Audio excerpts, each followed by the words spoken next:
গল্পের নাম আনন্দের দিন। ঘন্টা বাজতে ক্লাসে এলেন খুশি আপা। বললেন, তোমাদের জন্য আনন্দের খবর আছে।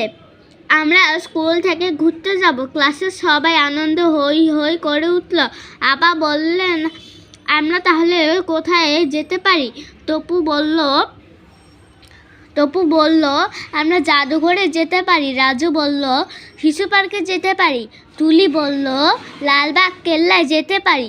খুশি আপা অন্যদের মতামত জানতে চাইলেন। বেশিরভাগ শিক্ষার্থীরা লালবাগ কেল্লায় যেতে চাইলো। ঠিক হলো, পরে শনিবার যাওয়া হবে। মিলি বলল, আপা আমি তো যেতে পারবো না, আমি ঠিক মতো হাঁটতে পারি না।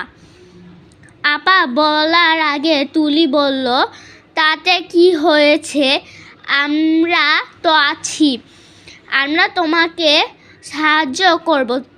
খুশি আপা সবার মধ্যে দায়িত্ব ভাগ করে দিলেন। তারপর বললেন, সকাল 10টার মধ্যে সবাই চলে আসবে। স্কুলের পোশাক পরে আসতে হবে, সঙ্গে পানি, কলম ও নোটবুক নিয়ে এসো।